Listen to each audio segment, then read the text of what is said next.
Hi there, I'm Dianna Cohen, and welcome to Take Your Time. This is a space where we explore conversations about how to live your most creative life. I want these conversations to help you unlock your creative potential. Today's a very special day because we're talking to one of my favorite humans in the whole world, Ara Katz. Ara is the co-founder of Seed, which is a health business that has an incredible symbiotic. She's really redefined gut health, and we talk a little bit about that, but we mostly get into our 13-year relationship. She is not only one of my best friends, but she's been a mentor of mine. I worked with her for many years. She's one of the first people I go to when I have questions. So we're going to talk about a lot of things that she's never talked about before publicly. We talk about her childhood in New York City, which is really unique and special. We talk about grief and how the loss of a parent can totally change your lens on life. We talk about mentorship and our relationship. I know so many of you have asked, how do you find a mentor? How do you find that person? We get into the nitty-gritty of our relationship, so I hope that that's helpful for you as you build out your own world. We talk about how to live in alignment with your values in a world that will tell you to not. I think so many of us can feel really lost right now with social media, with the noise. If you are seeking clarity on how to actually walk that path and live in alignment with what is meaningful to you, Ara is my personal North Star. I can't wait for you guys to listen. Without further ado, Ara Katz.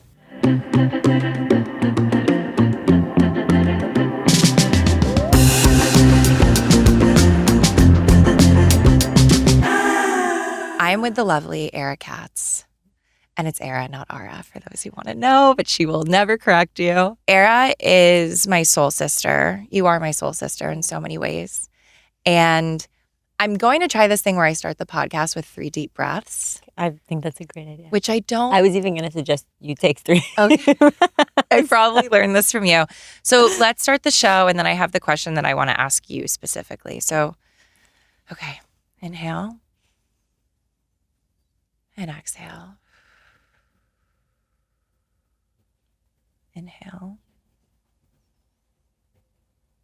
and exhale. Last one. Inhale and exhale. Thank you for being here with me today, Ara. You are so welcome. I'm going to ask you the question that you ask me often, and it always makes me cry a little bit. Oh, no. How is your heart today? Oh, man. I do ask that question all the time. I ask that question a lot in text too. I learned that recently because I went into my text messages and I had to search heart for something. Yeah. And literally it was just like and I was like, oh wow, I ask a lot of people how their heart is. Yeah. How's my heart today? I mean, it's a very interesting day. Because first of all, I get to spend part of it with you in New York, which is the city where our love affair started. So that is very special to me. And I also get to host a book talk tonight of a woman who poured her heart into words, and I get to kind of facilitate that conversation. So that part of my heart feels really, I think, full. And then if I'm incredibly honest, which I really cannot not be with you, my heart is in a very liminal space. It lives in the liminal at this very moment.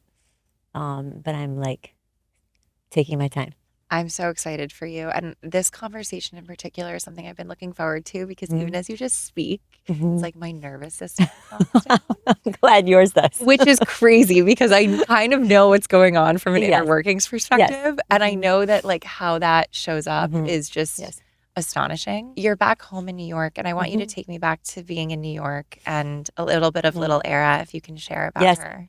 Yeah, I mean, it's actually interesting being, it's a really interesting thing when you move to a place that you know, but as a person that you are getting to know. And that is like an extraordinary thing. I was never, and actually really interesting, I just put this together because, when I left Spring, when I resigned from Spring when I had a miscarriage. Yeah. And I was bi-coastal, flying back and forth, New York, LA, crazy person, JetBlue. Yeah. Stewardesses knew my name, first name. It was on a first name basis for most of them. And being back here with my children is an extraordinary thing. As a parent, you get to kind of rediscover a place. But it's very also interesting homecoming is something I think, homecoming, which I think is, the name of all of our autobiographies. I think we take a long journey to find our way home. It is incredible to the word home kind of keeps coming up for me as I've moved back, because you realize that, for me, my children feel like they are my home. Yeah. But at the same time, being here and like places that feel familiar, it's very interesting because my whole life I've been a traveler. I've been very nomadic my entire life. I used to just pick up backpack, spent 6 weeks in Egypt by myself. This is, by the way, pre-phones, I've been all around the world, like on backpacking, through my 20s. Always travel myself to crazy countries. Spent a lot of time, all over the Middle East, Europe, even Asia. And I think I always had travel as like a part of my identity. Yeah. And it was very interesting because more recently, I started actually realizing how much I am valuing like quiet and actually staying in place. Yeah. And it made me think a lot about like what home can mean and feel like. And it's been like kind of an interesting. So being here, and then New York itself, of course, has its own hug that it gives people, and everyone feels those hugs differently on different days. So that's been really beautiful to just like be received again. And also growing up here, I was at the Knicks game, and it was like, literally, it was so crazy. First, guy from high school walks by. I say hello. Second person I see at the Knicks game, guy from college, incidentally, who did Kris Jenner's facelift. No way. Walks by. Wow. Stephen Levine. I'm like, Stephen Levine, Of course, I haven't seen you. Haven't seen you. I have not seen you since college. I was like, it was so nice. Then Alan Tisch, my co-founder, how I know you, of Spring, walks right by. No and way. I was like, "What is going on at this Nick?" It was like the Christmas, my Christmas Carol. I was like literally at the Knicks game. There's gonna be like a morale at the end. Yeah, I was like one person. I was like in my head, I'm like, "Where is this heading? Yeah, where is this going?" But it's actually, and you walk around and you're like, oh, and then my son goes to school. We were part of a founding group of families that started the Alpha AI chapter of New York City, and so. Go to the first night, and I'm like, Matt Lembo, haven't seen you since 7th grade. He's a dad now. We have kids together, and so it is very interesting to be here outside of it just being like New York. It is a place that I have so much sense of place. Yeah. And it also made me realize how much I didn't have that in LA, which I think is how untethered I felt. Just being, of course, of my kids, my family is there. It was many beautiful aspects. I have such good friends there, but I didn't realize how untethered I felt there. Yeah, it's kind of interesting. So it's been revelatory on a daily basis. Yeah. Beautiful, cold, seasonal, not 72 and sunny every day, which has actually been really extraordinary. Yeah, and like. It's interesting. It's been like a really interesting experiment, and all happened also very fast. Yes. So speaking of taking your time, like this was a life decision that happened, literally packed up the house in almost 2 weeks. Yeah. And had to come quickly. Yeah. And that was a very interesting thing for me because usually like particularly when you think about take your time, you're like everything needs to be done so thoughtfully and intentionally, and I think that is almost always right. But there is something to just sometimes like abrupt change, and you see that in nature, of course, in biology all the time. Yeah. And it's been kind of an interesting experiment. Yeah. I'm so excited for you. I see the energy and the shift in you since coming back home, if you will. And I think it beautifully mirrors all the other ways that you're coming home now too. Yeah. It feels that way. And, one could say we weren't home. That's obviously more of an extension of the metaphor for a while. And I'd love, for those who don't know, I'd love to go like a little bit through your life and career and journey and like go as quick or as slow as you want. I'm excited to tell people when I met you. Yes, please do. Because I would describe you, for people who don't know you, I mean, there's so many ways I could describe you, but I always no, trust me, it's the dream. I'm like, she's like a real life Olsen sister. but like the sciencey nerd, like Oh, you gosh. you are like the other Olsen, Mhm. but so cool. And it's funny because I know when I met you, you were working on Beach Met, That's right. which was Style Mint, the Mhm. original. I worked with Mary Kate and Ashley on that. I know, and Danielle Nachmani, That's right. and that That's whole right. crew. Mhm. Like I'm on, like early D2C vertically integrated. Yep. Yes. You can explain it better. And then, you brought me on your team at Spring. Yes. I was at Into the Gloss at the time. And it's so funny talking about like looking at emails and searching things. I was searching something for Spring. I was making content, which we'll talk about content. And I found an email introducing you and Emily Weiss. Oh, that's right. Because Emily, I think, was my reference. Yes, I think that's right. For you to hire That's me. exactly And right. I just found that email. It was from 2013. That's I'm very like, funny. That's funny. And then she later became a seed investor. which is so crazy in full circle. And I remember when you first started working on Seed, and there's so much story here, but at a really high level, so much of what I would love for this show to be is explaining like how people become who they are.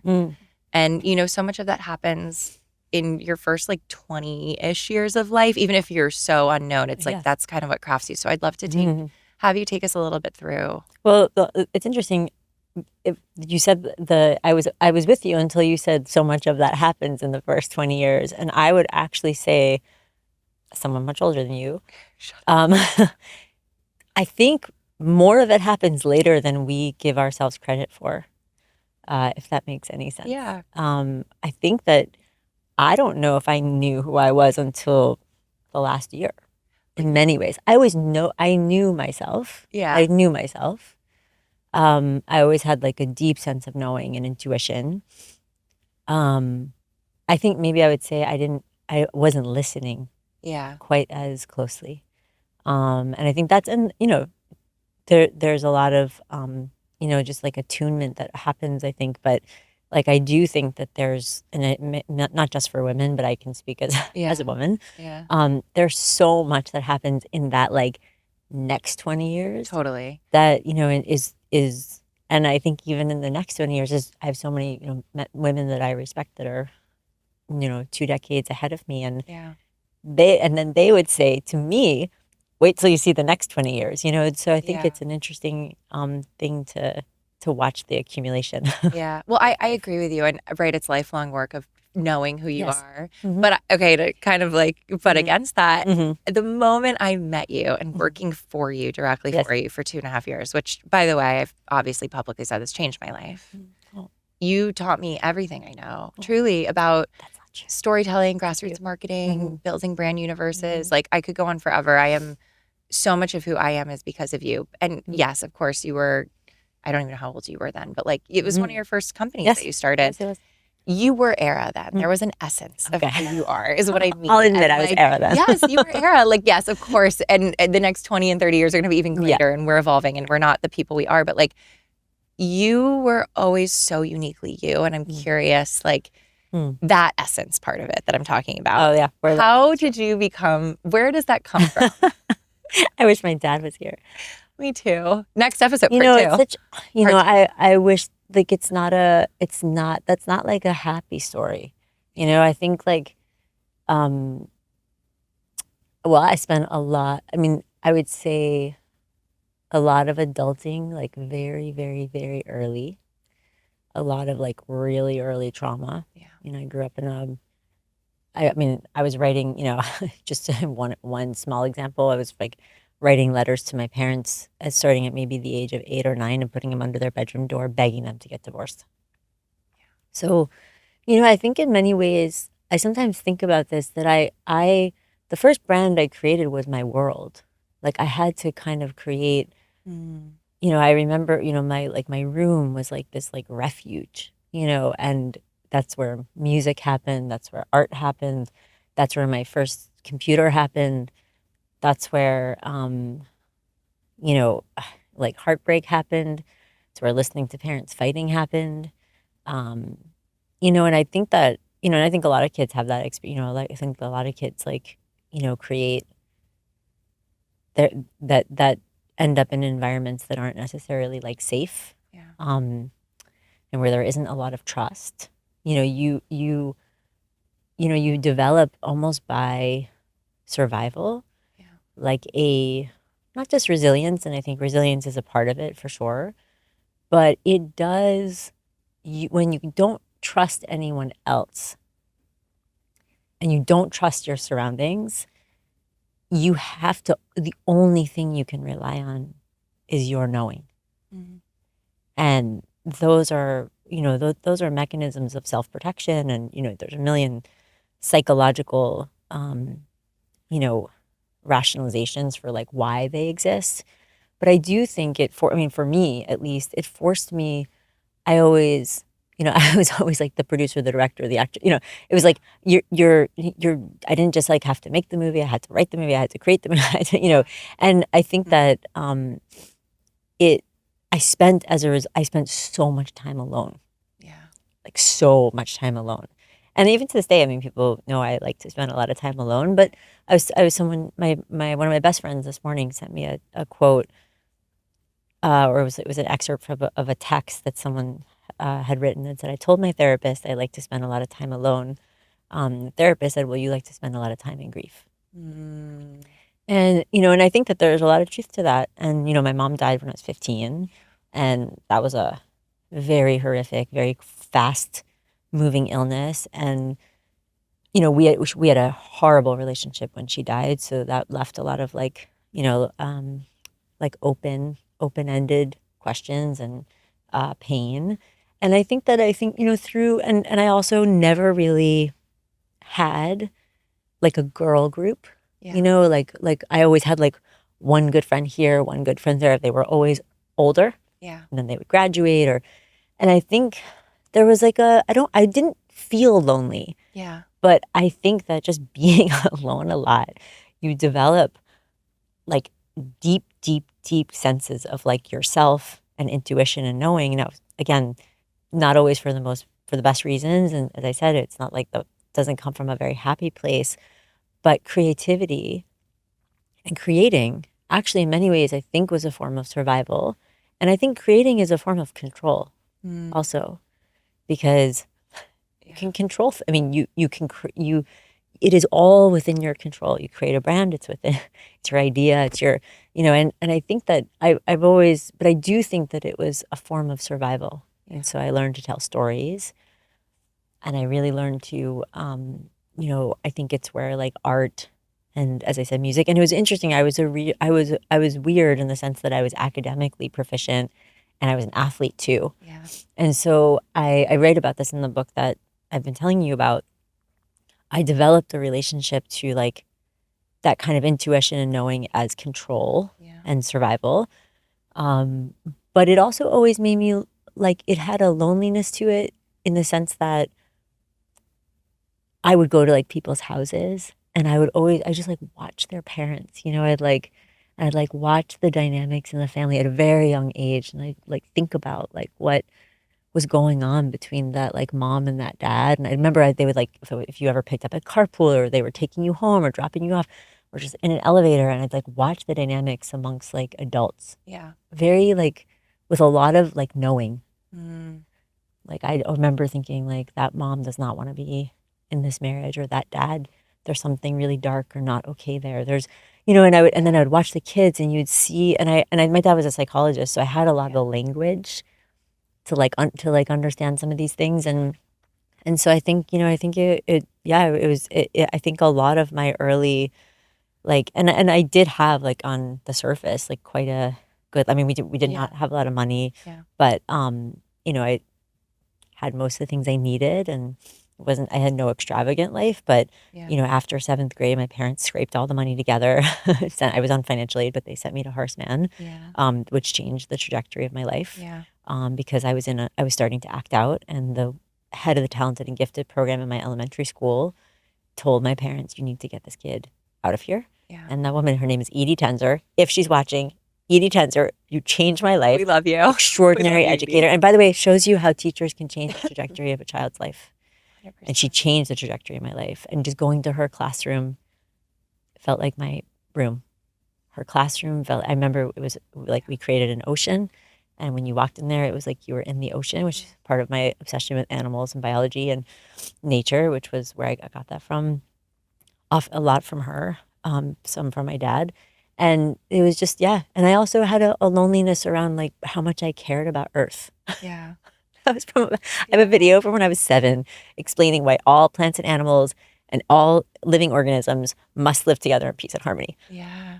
And I had a real, like, and so all of holding all of that, like, young, like, I think it just, truthfully, it came out of spending so much time alone and being in touch and having this, like, heightened sensibility about some of these, like, truths Yeah. that I just didn't feel like I could talk to. No one else around me. I didn't know who to talk to about these things. Yeah. And I think that, as I said, it wasn't super enjoyable at the time, but I am very grateful for it now. Yeah. It made you a superhuman, extraordinarily curious. It makes you a curious person. The most curious person. Also, and deeply feeling, which I think is a big part of, like, all the work that we did, and, like, and that I think happens in the best, whether it's brands, movies, whatever, you have to, it's like you have to have that and be in touch with humanity, your humanness.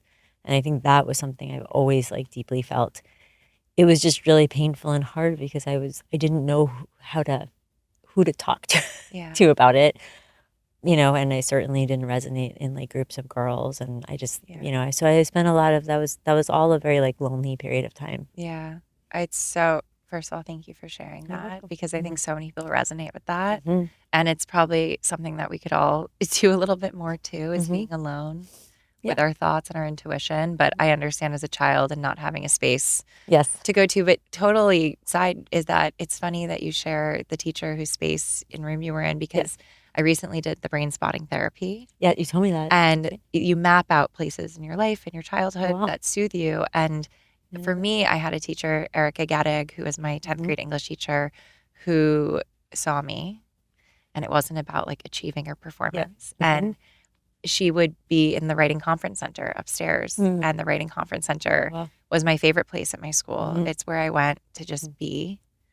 Amazing. And it's so funny. I ended up writing my college essay about the writing conference center, which is hilarious looking at it now. But that's when my nervous system is a little not regulated, or something triggers me, I go back to her room. And I think creative, curious people too, there is something about a room, a room of one's own, a space that it becomes the sanctuary for creativity and expression, which is so powerful. The study of space in our brains and our bodies. I mean, there's the first, it's called neuroaesthetics, and the first neuroaesthetics program was started at Hopkins. And I learned very early on. It's interesting. When I was really little, I used to make replicas of Frank Lloyd Wright houses. I wanted to be an architect. I still do. You will still do. Yes. And physical space, whether it was because I wanted to create a beautiful space that I didn't feel I had, or a safe place I didn't feel I had, no matter the reason, I think there is something that is deeply, deeply ingrained in me around, like, aesthetics and physical space. It is something I have learned. Some people have said you're overly picky. That's one way to put it. But I've really become, I'm very, like, attuned to spaces. And when I started reading about the research and understanding, also just, like, the biological rationale for it, I mean, it is incredible. I mean, the difference between a curved corner in a hotel, in a hospital room, can be more healing. Yes. Just the obvious things like temperatures of, like, like lighting and bulbs, and how it impacts patient, recovery, and I mean, lighting alone. It's a really, and it's interesting, as I've gotten older, I've become more sensitive to, not just because we understand, like, circadian rhythm and all these things, but, like, I just really started being more, I mean, in the same way that you're more picky about, as you get older, who you surround yourself with. Where you surround yourself, I think, is something I think a lot about. Yeah. You are someone who does so much research, and I want to get into, because I know with your mother, you did a lot of research in scientific papers. I have a question for you that's kind of random, but I also just want to say to the people out there that Ara has the best taste of anyone I know. And you really, statement. And by the way, like, Dianna knows a lot of people. I mean, it's true though. I studied art history. I love design, but, like, working with you and working for you, it trained my eye. It was a refinement of what I knew. There's a bunch of people out there watching saying, "Do you know how crazy she actually is? we worked for her at Seed. No, push those pixels, baby. I want to be told what is out of place. I'm a pixel pusher. I obviously should be, by the way. There are certain people who deserve to be, for the record. Okay. And no, truly, I sound like I'm, but it's true. Like I deserve to be. I learned so much through that experience. And like, it was so interesting coming from working for Emily Weiss, who's obviously like really created a whole, I mean, I'm able to do what I do at Crown Affair because of the work that Emily did, period. But then going to work and build with you and how the research into anything, whether it's obviously scientific in the case now and you know with your mom too, but also just with building brand universes and telling stories. It's like the context and how it comes, the soul. That's where the soul comes from. Yes. I have a quick kind of side question. I know there was a quote from your mother. She didn't always follow the recipe. Oh yeah, it wasn't. It's interesting. My mom. Told you that my mom and I had a really bad like mother-teenage mom relationship, like really bad. Like I chose not to live with her, like bad. And it was very interesting because as she was dying, the circumstances of how her kind of last months went, I was really like distant from her. And she had taken a trip to the Berkshires with her boyfriend at the time.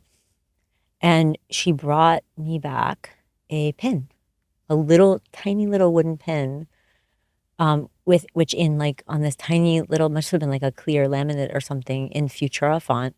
I didn't choose the font. Yeah. It said she didn't always follow the recipe, and it was the last thing she ever gave me.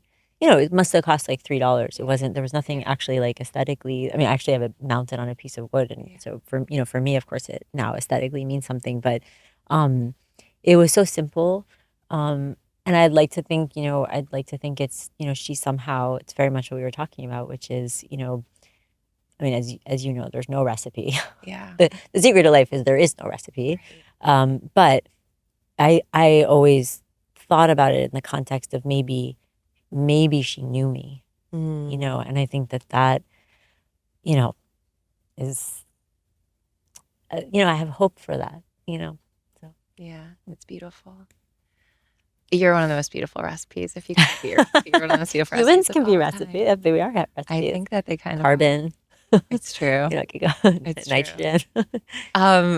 Okay. I mean, there's so many things that even you talking, I'm like, we're going to have multiple parts of this. That's okay. We decided that our episode is never going to end. This is just part one. Part one. We're going to take our time. We're going to take our time. There's a great brand that says that as one of its slogans. You want to hear a crazy story? Hear about it. I should hear about it. The crazy story that I tell all the time when someone's like, I want to launch something or I have an idea. Total side note, do people ever come up to you and are like, I'm going to start a shopping app? And you're just like, no. At a certain point, I just stopped giving advice on it. I'm like getting people to download an app. But when I told you that we were walking around in Venice, in California, and we were, I was telling you about Crown Affair and this idea. And I don't know if you remember this. We stopped walking and you turned to me and looked at me dead in the eyes. You said, are you ready to make this your life? And my stomach, it was so real. Oh boy. No, it was amazing because I did have I would say it wasn't like an immediate period of time. But for a period of time, which I'll talk about too. But it was like a yes, like I'm ready to commit and give myself fully. Yeah. I mean, Seed was already well in the world. And for those who don't know, I mean, I remember going over to your apartment, the Abbot Kinney one, home, which was so amazing. And you working on, there was turmeric and all this stuff. And you'd been working on Seed for a long time. I mean, you've been working on Seed forever. You were the first person. I remember you're the first person to ever eat mindfully that I knew. I remember being at That's because you were living in New York. I was living in New York. Everyone's dirty burgers, dirty martinis. People just getting Chipotle, and it wasn't in a way that was. It was just you. Yes. Well, that was from since my childhood. Really? Yeah. I was the kid with my mom. We belonged to nature co-ops. Okay. There would be mushroom juice in my refrigerator, Obsessed. And my lunch was in a brown bag. Everything in it was brown or green or a vegetable or fruit. My mom would make organic, coconut date rolls and put them in roll them up. They looked, and people would be like, "Oh, you're eating poop." It's totally. Everyone got you're jokes on you, by the way. Yeah. There is some retribution to that, but my mom really, ironically, given that she got cancer at 48. So, it's not certainly eating mindfully is not a promise. Right. But it definitely is, that is something that was always like a deep, deep part of my life. And I think partially, I mean, also when my mom got sick, I think, when you get older, older, grandparents always say, at least you have your health. And I think, at least in past generations prior to like, wellness mania, and longevity mania, Yeah. we never really understand that when you're younger. And, they always say like, right, it's wasted on the youth, Yeah. health is wasted on the youth. But when you watch the human body deteriorate very quickly, mechanically, aesthetically, like, when you're changing your parents' diapers, or like when you're 15 years old, I really like something deeply clicks around that. Truly, this machinery is miraculous. Yeah. It is. We get one of them. Yes, there's stem cells. Yes, of course, we will see extraordinary things in our lifetime. Yeah. But the idea that we don't do everything we possibly can to preserve this like one thing we get, Yeah. that enables us to love and do everything that we want to do with our lives, was always that. When I tell you about the loneliness, it was like, you're sitting there at 16 and everyone's like pounding alcohol, and Totally. it is lonely to have these worldview. It is less lonely now, Right. because now it's just cool and it's $1 trillion industry. Yeah. But I still think, even the way the industry's evolved, I don't know is like fully embracing it as religiously as I'm proposing.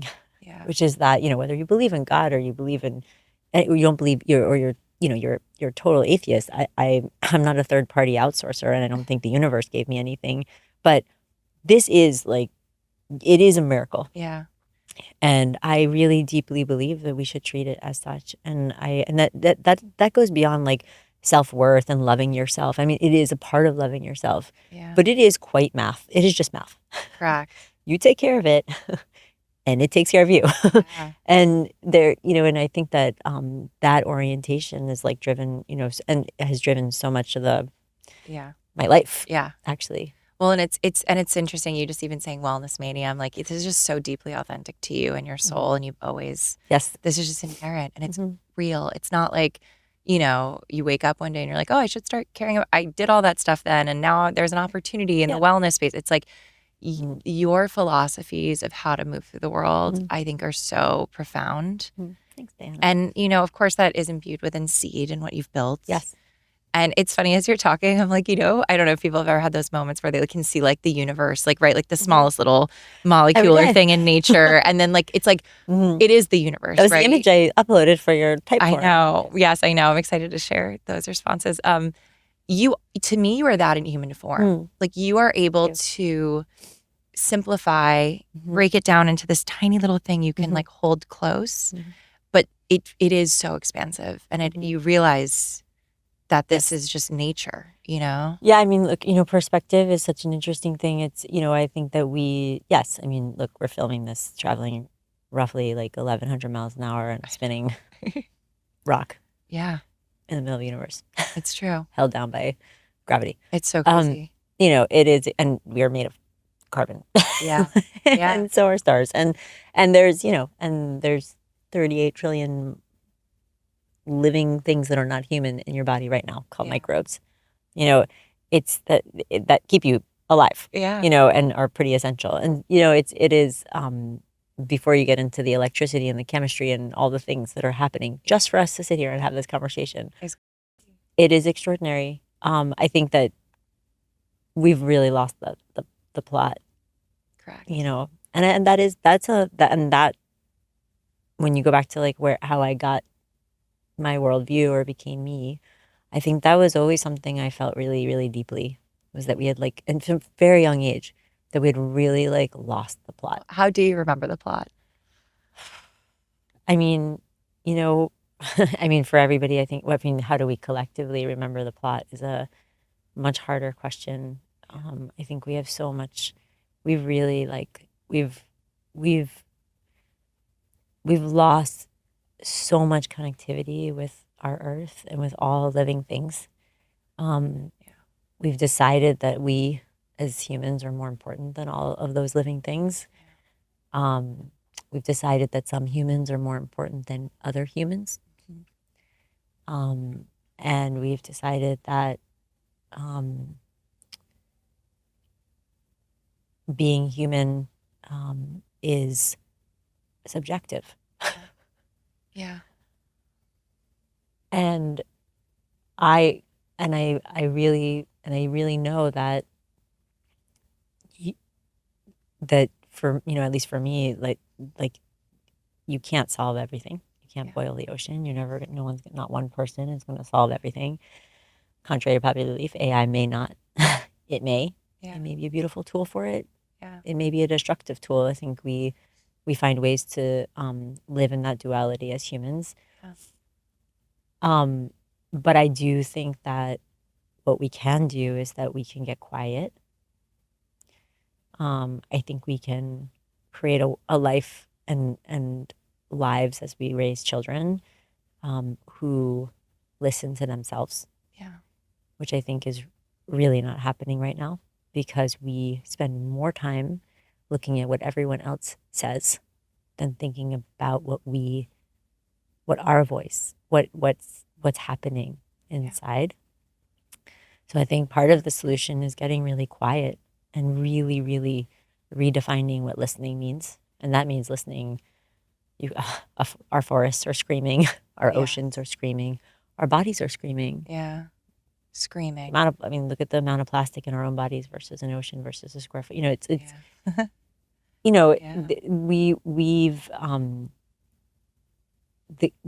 I think we need. I remember that Bo Burnham. Yeah. The documentary he made during. It's so funny. I was thinking of him on the floor at one point in the documentary he made during COVID. He made it in his room. It's like going crazy, and he's like, "Could everybody just shut the fuck up? Could everybody?" For just 1 minute. Yeah. Could everybody just shut the fuck up for 1 minute?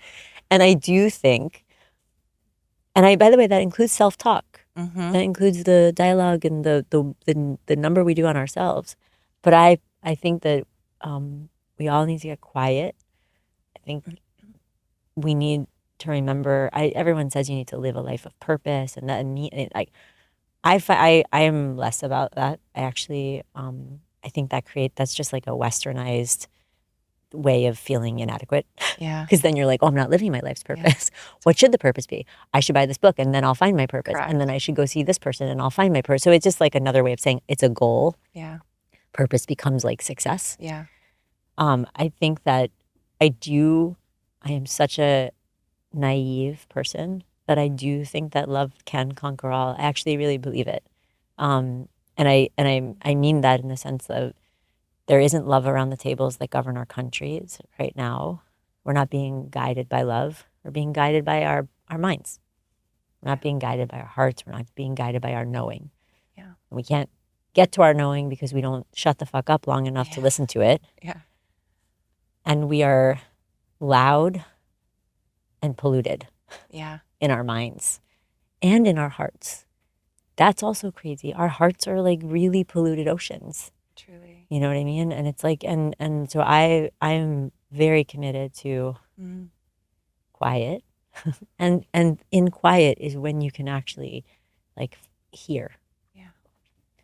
And I told you the book that is coming out. I'll give my friend Cecily a nice plug because hopefully by the time, actually the book's out. So yeah. When this comes out, my friend Cecily Mock wrote a book called Undimmed that talks about the ways in which we dim ourselves. Yeah. And how we dim that little voice inside our knowing, and I think that if we were in touch with that, who would be sitting on a committee that says, okay, like it's okay to pollute the environment this much? Yeah. No, it just wouldn't be okay. It wouldn't pollute the environment. No. It just wouldn't be okay. Oh, we're going to kill this many less animals. It would just not be okay. Right. If we're leading from love. Yeah. There's so many things. One, I love that you mentioned that Bo Burnham thing because every few years I see a clip of his. Yes. That is essentially saying like they are coming for every second of our attention. Yes, that's right. Every single second. And I wouldn't say they're coming. I would say they have come. It's and done. It's here. That's right. It's done. I mean, think about it. I think about this with my children. Where do you consume news that's not an advertising platform? I know. Nowhere. Right. So we learn about the world through advertising. Correct. And we now live in a world where it's all of the things that are in Black Mirror are becoming real. That's right. Like truly just creating 24/7, never turning off. And it's interesting because, I think a lot of people. And when you go in nature, you still have to take photos of showing that you were in nature. Correct. Because then you wouldn't have been in nature because the tree didn't fall if no one took a photo of it and put it online. It is a. But here's the existential crisis, Yes. which we've talked about, and I want to get into this, Yes. is like, if you don't post that, for certain people, and I want to kind of talk about this, it's like, because we're about 10 years apart, I don't know. Yeah. But you, as you should, you're so brilliant, all of the things, but you should transcend this because you don't need to do this. And then I kind of joke that like people 10 years younger than me, it's like their only option is to create every second. Not only option, but you know what I mean? Within like certain marketing or the worlds that I'm building in. Yes. Obviously if you want to go be a conservation, like that's of course, or an electrician or whatever, you don't need to take photos of the electrical work. I'm sure there are electrician influencers. Well, and they've made it so easy that seems like a viable path, but for so many reasons, that isn't a way to get quiet. Right. You don't really figure out who you are. But I'm kind of feel like I always joke that I'm like one foot in one world and one foot out the other. And even early in my career, it was like I went into college wanting to work for Anna Wintour and I left working for Emily Weiss. Like that was the shift. And that's right. And I feel like if you don't post it, it's like, how do you find the balance and where do you find the balance in the world that is changing so much? And, you've been able to build an extraordinarily successful business and brand that is really helping without posting my salads. Without posting your salads. But you know what? Maybe it would be more successful if I posted my salads. But let's talk about that though. That's know. What's so interesting is it's probably not worth posting the salads. It's a great question because it's very easy. I could give a TED talk that sounds like totally skeptic, as like I can sound and give all the sound bites of what I believe these algorithms are doing to us. I can million reasons why social media, from a mental health perspective, to where does original thinking coming from, to I don't know, like I've given at this point in my life 17 eulogies. Yeah. Wow. 17 eulogies. Wow.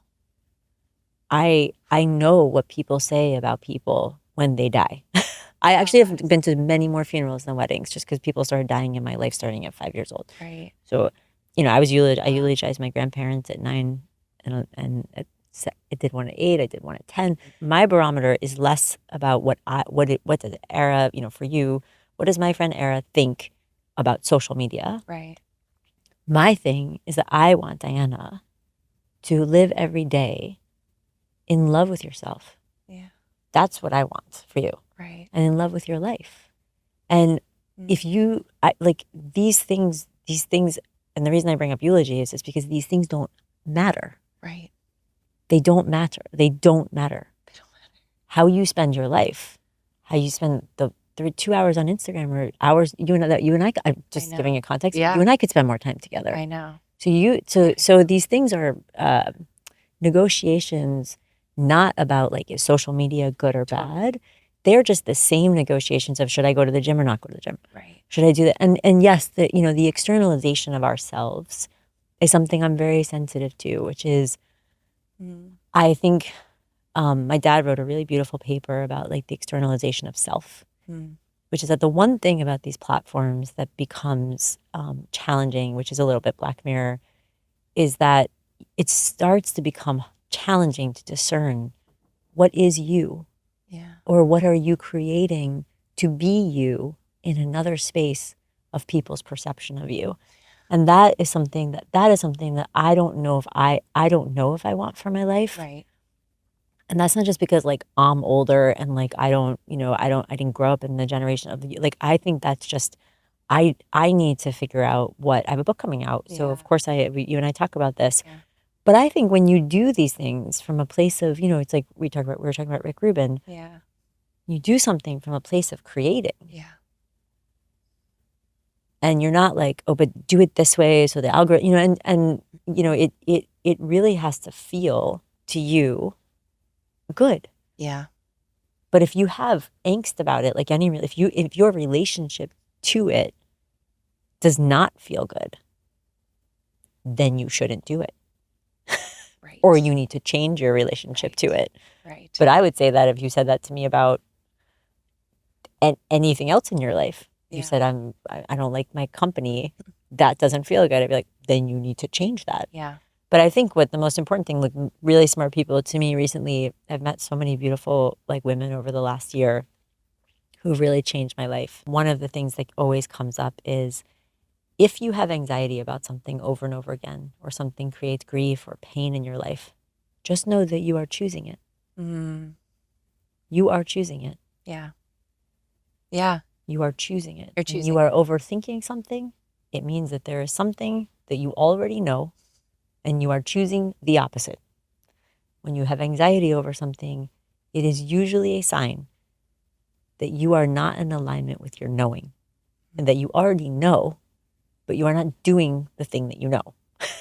How do you If that makes sense. 100? By the way, So, you're looking into my soul. Yeah. And I'm like, I'm looking into everyone's soul. I'm looking into my own soul. Yeah. So a great example, like what one of the women said to me, you eat so healthfully. Why in this one part of your life do you go to McDonald's every single day? You eat McDonald's every day in this one part of your life. Why? Yeah. Do you want to go to McDonald's every day? Right. I'm like, no. I was like, whoa, right. Profound. Yep. You're using CVS hair care. Yeah, no, literally. Is this like where you the want to CVS generic brand hair care 5 times a day? Yeah. Do you want to be? Multiple times. Exactly. I'm trying to come up with a good analogy. No, totally. No, I love you. I would never. I would never. So when these things are coming up, you are choosing it.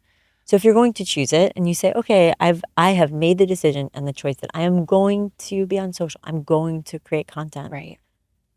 How can I do it in a way where I'm not waking up with this like, I don't want to be doing it. I do want to be doing it. Like, who wants to be in any relationships anymore? Yeah. Who has the fucking time? No talk one. about time. To if you're gonna do it, just do it. Yeah.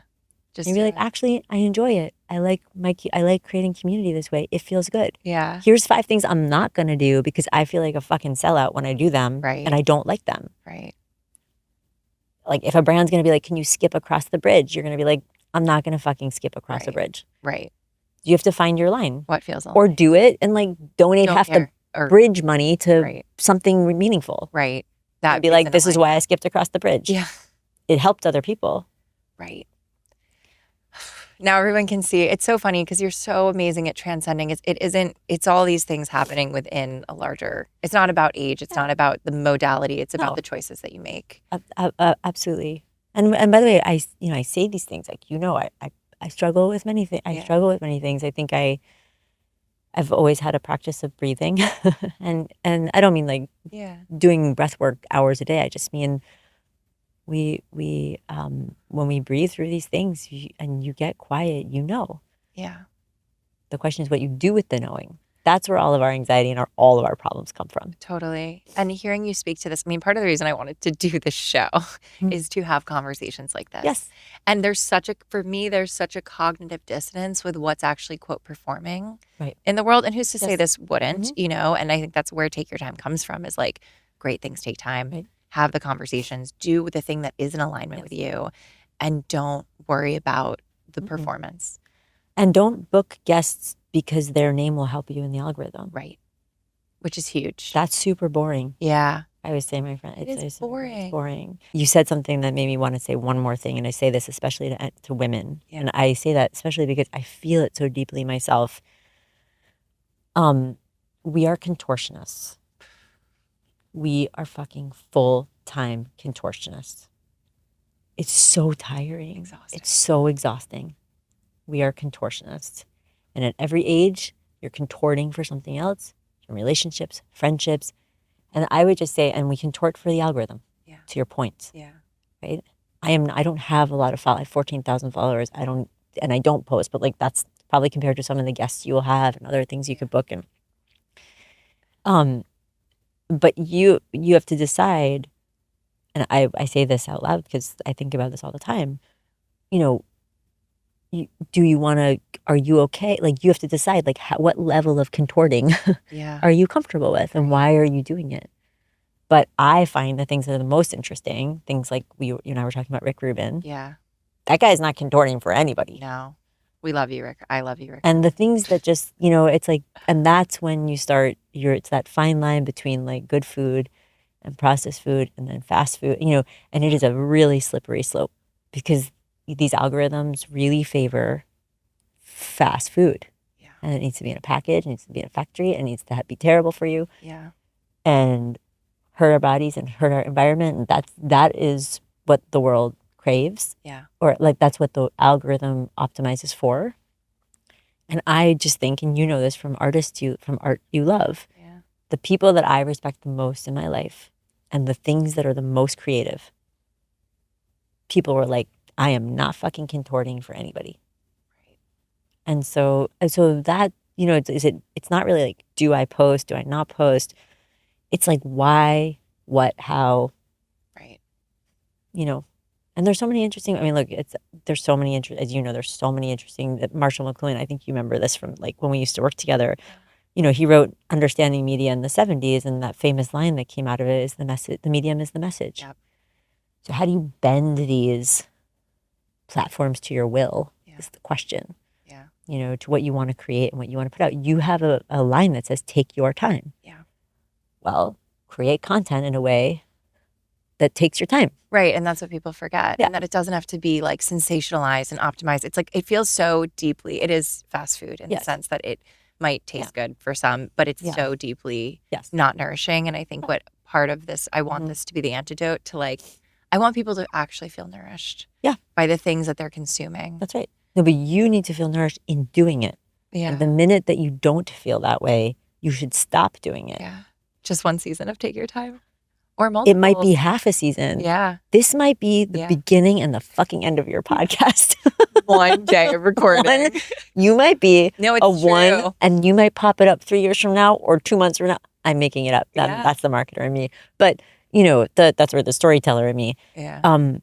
I really think that what the world needs now are non-contortionists. We just can't, like the group think and the lack of original thought and because of social media, we're also losing generations of voices. Yes. I've thought about having, maybe a producer can tell me if this is a good or bad idea. Yeah. I've thought about just having a podcast of all these extraordinary people who have no social media. I think you should. Because who's going to, it's like, remember when Spielberg, the Spielberg and the Shoah Foundation went and documented all the Holocaust survivors because who was going to remember these stories? Right. And so for me, I'm like, there's so much wisdom. Can you do this? Lost. I don't know. You guys tell me if you want to produce it. Do this. But I've really been like so excited about like who are the people who have no social media going back that have so much to tell us. The tree falling in the forest. If you just take a photo of it, does the non-contortionist exist if they're not contorting within the context of how do we know about them? Right. I actually think it's so brilliant, and it's crazy what's happened in this world and how in disconnection we are. And I always, every single time I'm with you, you are such an anchor and you are so knowing, and whatever it is that you navigated through your life and still am. But like you're just so deeply rooted in all, no matter what's going on around you. I'm like, oh, Ara will know. Ara will always know. And it's funny, like I think a lot of people know in our mentorship program, Seedling, know that that's inspired by you. Oh.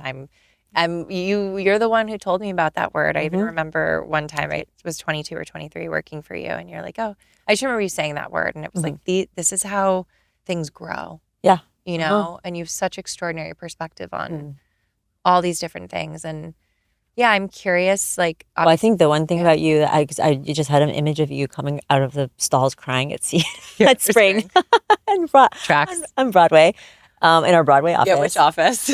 Which time were you crying? It's really every office, every. Diana cried often, guys. But that, by the way, that is, first of all, you cried often because you give a shit. Yeah. Like you deeply, deeply, deeply care about anything you do, which is extraordinary. That is extraordinary. That already your social media will inevitably just, it's not just social. It's just whatever you're creating will be different because you care so deeply about the things you do. And that's why one of the reasons I love you. and loved working with you. You know, it's like that quote, you know, how you do anything is how you do everything. And if there's any take home message from this, that is it. Is that what you say? I know. Oh. I think you told me this. I was just looking at my producer because I literally said this yesterday. Yeah. I was How you like, doing? I want this podcast to not, because by the way, we all get on shows. You get on shows. I Mhm. could listen to you talk about seed and the science behind seed Sure. forever, and I love it, and it's incredible. Mhm. But I really want this space to be, I think it probably came from you telling me this. How you do anything is how you do everything. Yeah. And I want to understand How you, that. yes. Because when people listen, Mhm. I hope that they get inspired. Because at the end of the day, I would love for them to go, you know, use and change their lives with seed or Crown Affair. But it's not actually about that. It's about how you do everything. It is, and you know, I'm gonna go back to why you were crying. Yeah. Let's bring it back. So I remembered that you were talking a little bit about this was going to be some unsolicited advice for you, but only because I really until recently didn't fully appreciate this because it's such an obvious thing. But the thing in at that time, which was a while ago, is that you didn't yet trust yourself.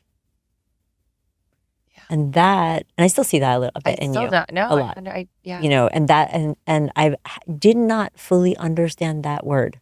I actually, 2 kids, like companies later, like I really truly didn't understand what that meant until recently. Because when you trust yourself, there's like a everything just like clicks into place, and you can't not listen. Because no other piece of data is more important than the inner voice that is saying yes, no, maybe, you know, whatever that thing is.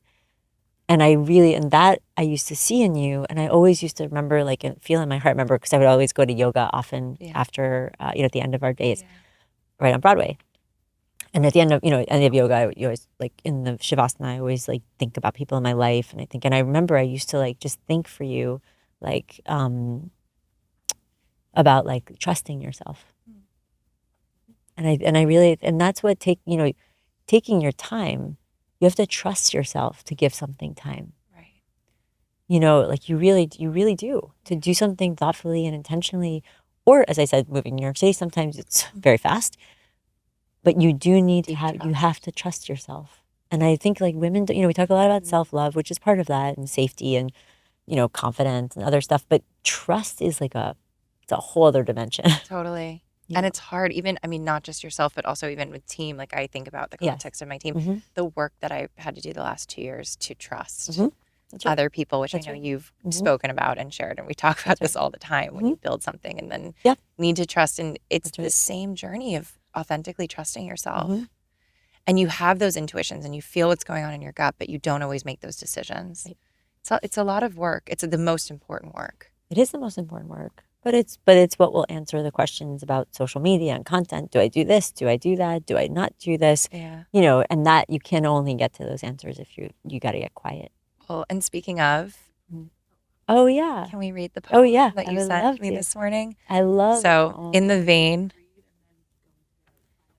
Yeah. In the vein of Ara texting me, "How is your heart?" This morning, I woke up with a text. At very early. Very early. I was up at 6. You were up at, it was a 5:30 text. It was a 5:30. That sounds about right. So I send poetry at about 5:30 in the morning. Which is the best. And it's, of all people, well, do you want to share what you sent me this morning? Yes.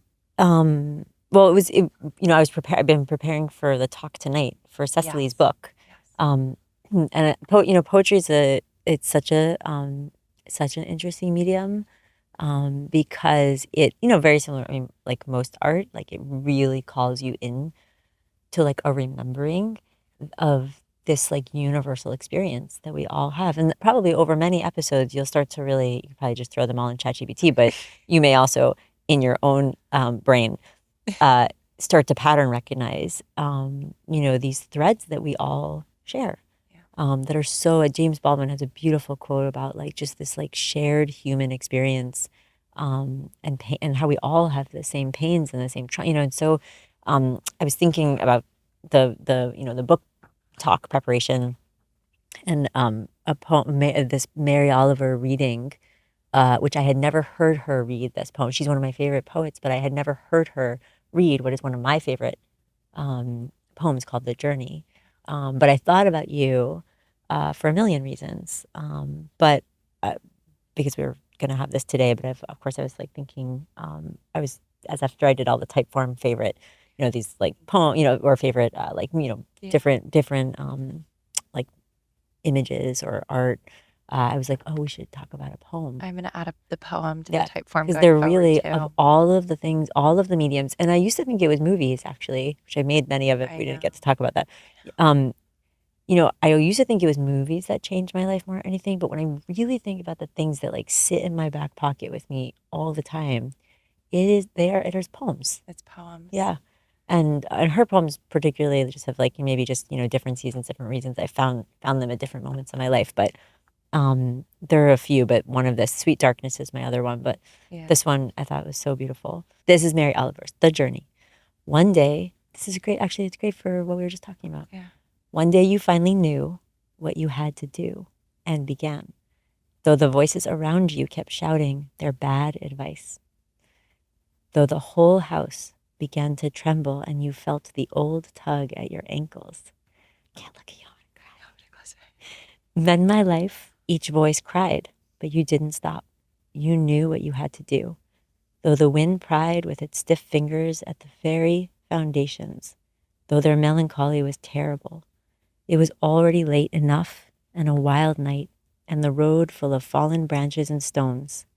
But little by little, as you left their voice behind, the stars began to burn through the sheets of clouds, and there was a new voice, which you slowly recognized as your own, that kept you company as you strode deeper and deeper into the world, determined to do the only thing you could do, determined to save the only life that you could save.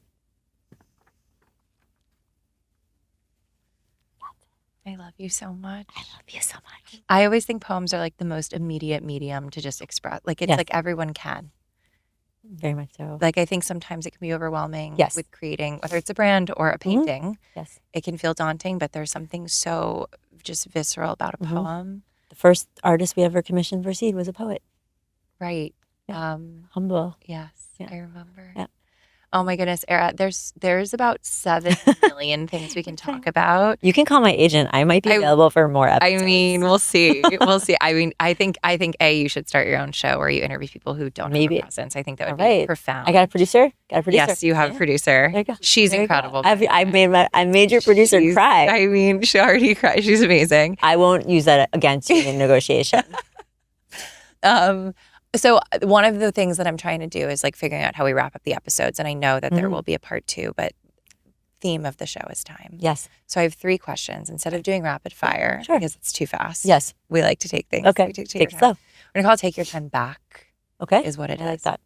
The first one is, and I'm so curious what your answer is. Oh gosh. If your whole schedule cleared tomorrow, how would you spend the day? I would take my children out of school and to my dad's house and take a walk in nature with him and spend the day with him. Sounds like a perfect way to spend that day. I'll email your EA. Let's see if we can get everything off your calendar. The second question, I usually ask generally, but I think because you've given so much great advice, I want to make almost this focused on building Seed. The second question is, time is the only thing you can't fake. You can have all the resources, throw money, people, anything, but you cannot fake time. What is one lesson you can share that you could only learn over time? That you cannot, under any circumstances, abandon yourself. You're such a poet. Do you write poetry? I used to have, writing the book recently felt like poetry, even though it was prose. I'm so excited for your book. I've thought about putting some poems throughout the book, actually. You should. Or opening and closing it with a poem. I've thought about that. I love that. A little bit. Yeah, working on it. It's a good tone setter if you can't do the 3 breaths. It's That's kind of the metaphorical. It's like the 3 breaths. No, it's a palate cleanser. Perfect poems are palate cleansers. It's actually a great. That's why every Seed event we ever had opened with a poem or a poet. anyone who's out there who I don't know anyone. I literally don't think I know anyone who isn't familiar with Seed. Like when I actually think about my I'm immediate sure there's some network. people. Yes. But for those who aren't, if you do exist, which people do, check out the storytelling that Seed does, because Ara and her team are extraordinary and will literally change the way that you think about things. That's what I've learned from you, by the way. Thank you. Although I don't, as you know, I'm not currently the storytelling know. human. So maybe go way back. Well, it's been go way back. But I think about every first activation you did, yeah. the commissioning poetry. Like you have rewritten a script of what it means to be a brand, right? And Thank you. the work that you're doing is more profound than just the brand and the product. But I think for me, it's been a masterclass as I build out Crown Affair. And I think Which you've done masterfully. one of the things that comes to mind too, from a marketing perspective, that I think really got Seed on a lot of people's radars was the work that you did with the Times Square billboard. Oh yeah. Can you share a little bit about that? Oh, it was so interesting. It was so funny. We just did it because I was like, of course, this is what you do. Yeah. But there was Molly Baz had been put on I believe it was one of the billboards in Times Square that was owned by, I believe it was Clear Channel, and it was about breastfeeding, and it was just showing her like intimating breastfeeding. She wasn't even actually breast, and they flagged it. The FTC flagged it. By the way, if you look around Times Square, it's women in like lingerie and it was absurd. I thought it was absurd. Yeah. We happened to have a billboard directly across the street. So we called Molly. I called Molly and I said, we're going to put you up directly across from that. No problem. And I'm going to keep it up for as long as we want to. And so we literally got the billboard up within hours. I remember.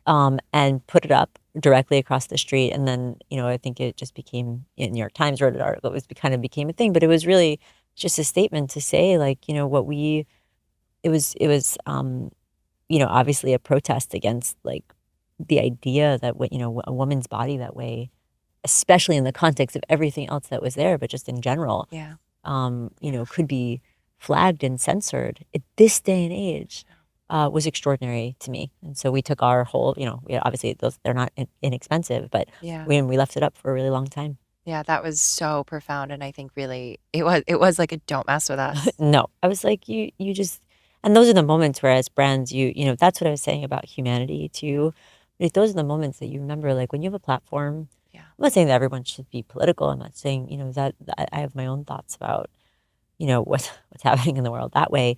But there are moments where you do remember that if you are going to build what you're building, that there are moments where that can be wielded for good. Yes. And where you can forget, a lot of people be like, you used your ad for another company, your ad space and your marketing dollars for another company. Like, why would you do, and those are the moments you're just like, dude, and we always just talk about this. Brands are just a bunch of humans sitting around a table making decisions. There's they're not like this like organism that exists by itself. They're just, and they're also just companies of people. Yeah. And so you have to just remember that we're just remember our humanity. Yeah. And that was just the moment was just like, how could we allow at this moment in time a woman's body to be censored? Yeah. So if you have a means to do something about it, and say something. So we did it. It was incredible.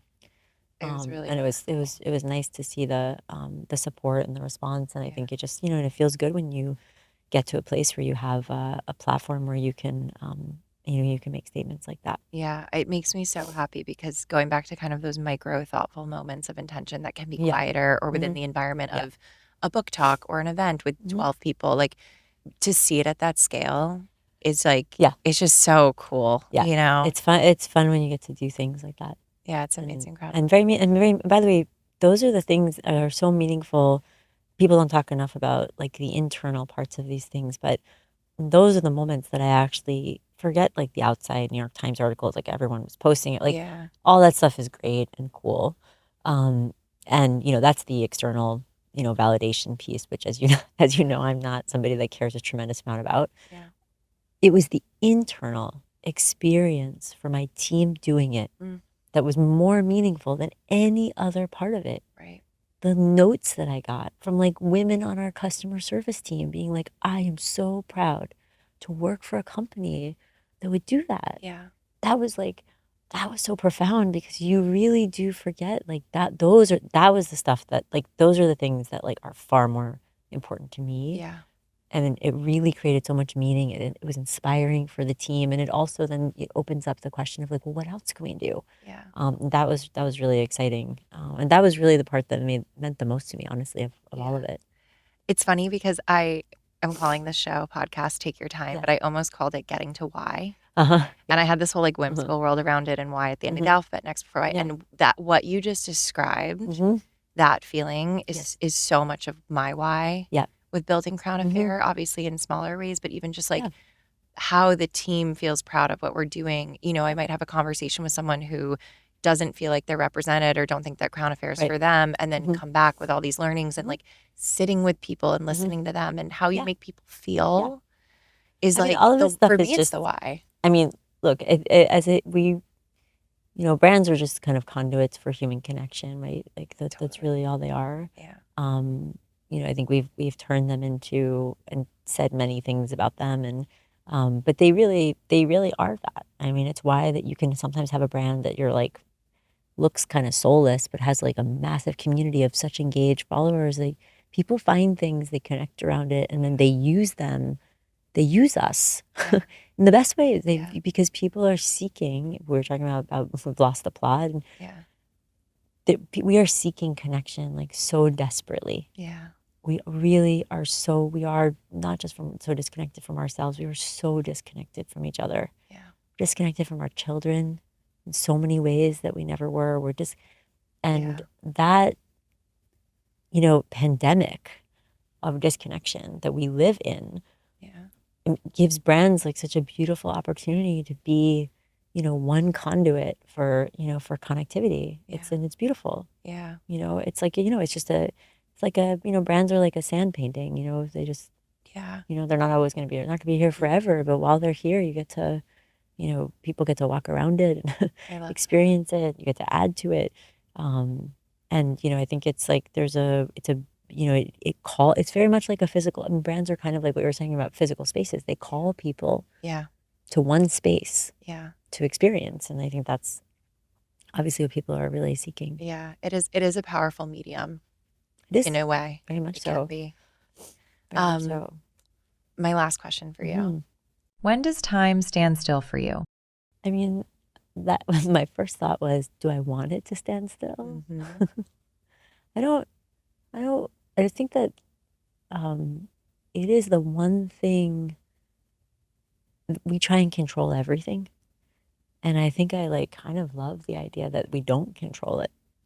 So I don't, my reflex was I don't know if it ever stands still, but I think that's the beauty of it. Right.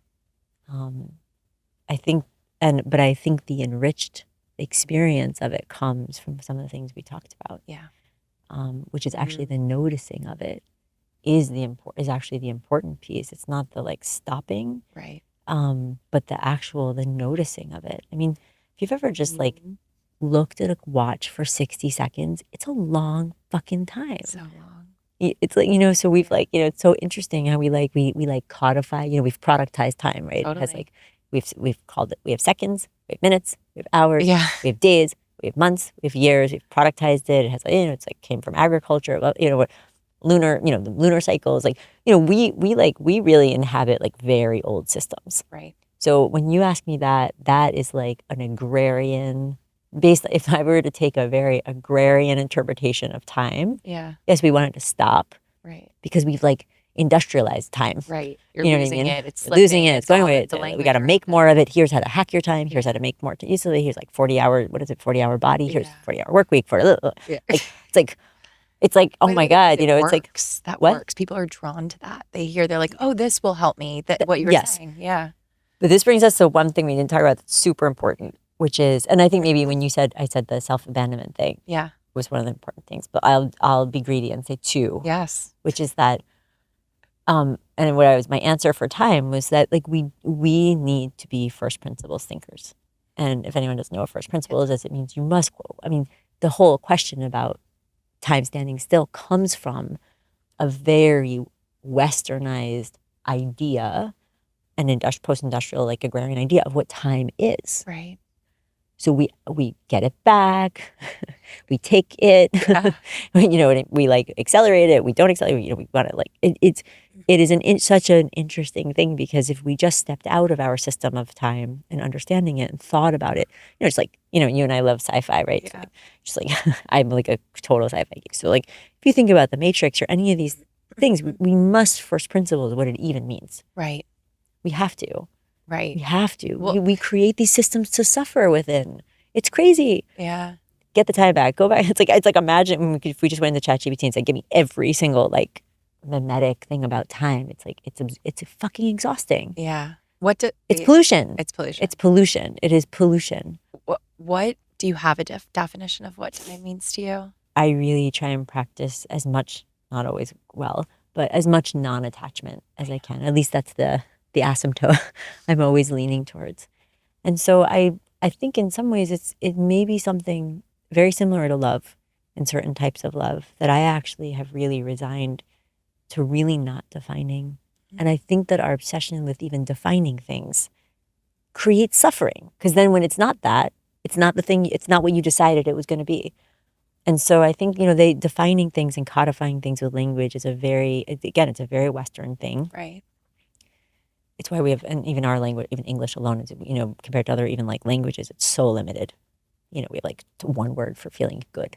It's like, it's insane. Like other countries have like 70 words for like the spectrum of human feeling. Yeah. So, we've inherited like these ideas that if you define something and you codify it, then you know it. Right. And that's what I was saying earlier, which is like knowing and intuition. Like I'm very excited about the rest of my life being a place where my mind is an exhausting place. Yeah. My body's exhausting in some ways too. Like I work, I'm still an athlete. And I'm really trying to make those not my guides. Mm. And in doing that, I don't mean to give you a terribly long answer. No, I love it. But I think it's awesome to think about just first principles, these things, which is like, should we have that relationship to time? Right. Is that good for us? Does that enrich our lives? No. It gives us fucking anxiety, and then we take medication Right. about that anxiety, and then we get depressed because we're not doing things with our time that we thought, because our relationship to time is one of productivity. Right. That's fucked up. Yeah. That may not be what time is meant for. It's probably not. By the way, my biggest thing that I'm working through is scarcity around time. Right. The pressure I put on. Oh, dude, and you don't even have kids yet. I know. You're telling me about scarcity of time. That's hilarious. I know. It's no. I know. That was condescending. I did not mean to. No. I love it though. It's true. It's like, it is true, first of Yes. all. And like that, right? People always say it expands you, but this is such a beautiful thing. And it's funny, even in asking the question, like, when does time stand still? Because like, by the way, the answer is probably the answer to the Right question now. of your, right now. And now. Also and your now, calendar and now. clearing, right? Because that's Yeah. the presence. That's right. But what I love, and I heard you No, but say, different. No, I tell totally me. disagree with you. No, go. Calendar clearing is presence. I'm fucking sitting here, and this was on my calendar, and I'm fucking present. Right. And I try and go into every one of my calls present. Yeah. And you are. Like you that's a decision you made. I've decided particularly over the last year, like I don't put a call on my calendar if I can't be present. Right. Ari, who's a saint, who's my chief of staff right now, Yeah. knows that I cancel things if I know that I'm not going to be able to show the fuck up. Right. And you know what? People aren't always happy about it. Right. And It's that's not profound, me though. like getting my time back. That's Yeah. not me like clearing my calendar so I can be present. The answer to your question is I would do the same things. Yeah. Yeah. Yes, it would be nice to take my kids to nature, but like Totally. I'd also I would create and live my life. Right. But I think with the attachment to these things is where all of our problems come from. How does one work through being non-attached? Because, by the way, and That's we're going to share the type form, but like so many of your answers were in that direction. It Yes. made me smile Yeah. more than anything. Yeah. But how? Yeah. Look, there's a number of methods, for me, like my life there, and please don't, hopefully no one's listening and somehow thinking I have all the answers and I'm perfect at this. It's just what it's what I practice. Yeah. I was about to say what I aspire to, but even that is like an attached idea of where you should one day be. I just, you practice. That's what yoga is, right? It's a practice. Breathing is a practice. And the beautiful things about practicing is that you don't have to be really trying to get yourself anywhere. Right. But I am, as I told you, you heard about my like early life. I spent, I've had a lot of suffering and a lot of pain in my life, and still do in certain areas of my life. I don't know that ever entirely goes away. I don't think there's like some nirvana. It is, of course, how you metabolize it, and how you live with it. But, you know, the how, first of all, is deeply personal. I can tell you for me, as somebody who, is more intellectual, and have really tried hard to kind of move out of my mind. Yeah. For me, that's been like 20 plus years of, psychedelics. Yeah. And so, psilocybin and ayahuasca more, more for like the last maybe decade or so, or a couple of decades. And then more recently, and actually don't feel called to either of those. Again, I've never done them like recreationally. I've never done them in a group. I've only done them guided with people who are wise, and who would be great podcast guests. Yeah. Yes. And more recently, guided MDMA, Yeah. which I think really actually changed the trajectory of my life. I think every time I've ever done, psychedelics or any certain, there's certain many things that have changed the trajectory of my life. But just for whatever reason, these last guided MDMA has felt to me one of the more like it dropped the switch in the train tracks in a way that maybe other things haven't. And I think when you feel, it's very interesting because when you feel, when you have that much oxytocin kind of flooding your body, when you feel that kind of, and can access that, first of all, that kind of surrender. If you're a thinking person, or you're an anxious person, or you're an overthinking person, or you're more neurotic, or you're just the thinker, and you're somebody who just is more mind-led, surrendering in general to something is very important. And sometimes, like for me, psychedelics have been a way of accessing, for some, I'm a very curious person, but accessing parts of me that my mind really did a beautiful job of, painting the doors over. And that has been profoundly meaningful. But then also the feeling, particularly guided MDMA, of feeling that amount of love, being flooded with that in a way that you can't control. Talk about time. Those are moments. Sometimes you've done it. You start at like 9, 10, 11. You pick your head up at 4 p.m. and you're like, where did that? And that's a beautiful. And that's the surrendering piece. And I think that way of understanding like it's like plugging yourself. You've seen Avatar. Yes. So we both have long hair. So like I'm always like, where do I plug this? Literally plug it in. Where do I plug this in? Gosh. And when I've done, that's right, that's 100%. Whenever it's a great Halloween costume. I know. Whenever I've done guided MDMA, I really feel like I take my braid and I just and you plug it in and and it's not that it gives you knowing. The beautiful thing about MDMA is that it shows you that you already know, right, and that everything you need to do is nothing. Yes. And that it is all here and accessible.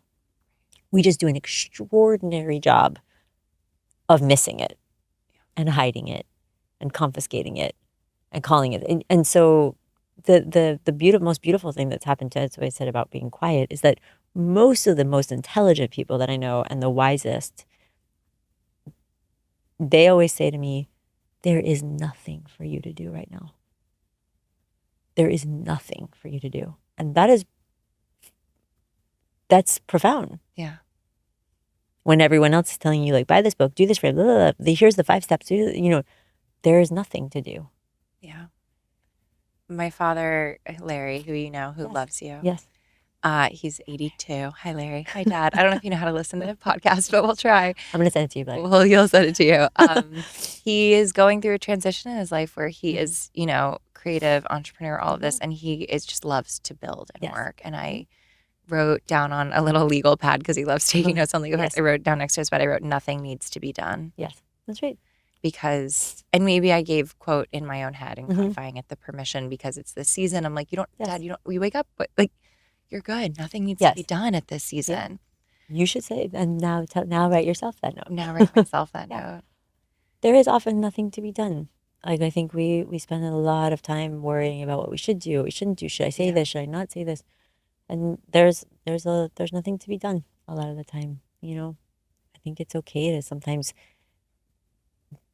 getting ourselves out of this idea of productivity, which we do with our heart. That's what I was saying about our love. Our hearts are polluted. Yeah. We like literally give our heart to-do lists. I know. Say this many times, gratitude. Do this. Do that. Like, do that. It's like we've really productivityized everything, and we're all exhausted. Yeah. And then we go productivity-tize that. I know. Here's the 5 things to do when you're exhausted. Here's I know. It's clear your calendar. This is, it's like, oh my God, it's like exhausting. Yeah.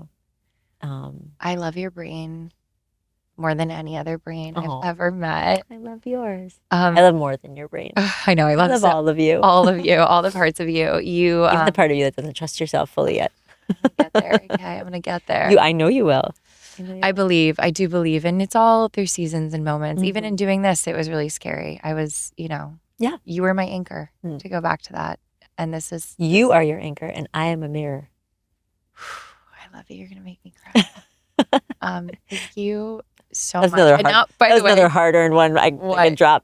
I know. Everyone's a mirror. Everyone's a mirror. Yes. Also, by the way, I might need to rename the whole show. Yeah. Now that I'm thinking about time. This is really, we should have done this before. Okay. I actually think it's really profound though. And it's a great topic in conversation that not enough people talk about that.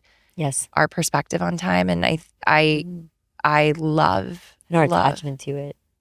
Well, not to end this on Slaughterhouse-5, but the Tralfamadorians, going back to our love for sci-fi, the way that they see time is through the mountain range. And I think about that all the time. That's right.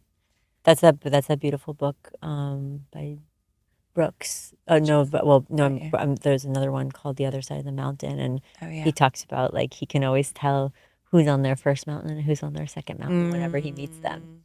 What mountain are you on? I'm on the second mountain. You're on your second mountain. The first mountain though is that's the ego, that's the part, that's the a lot of the suffering, and I'm not on the top of my second mountain, but I've started traversing it. Where is your mountain range? Here. In your home. Here and now. Here and now in this moment. Yes. I love you so fucking much. Thank you for being here now. Thank you for being here now. Subscribe to Take Your Time wherever you get your podcasts. Continue the conversation at takeyourtimeuniverse.com and find us across socials at Take Your Time Universe.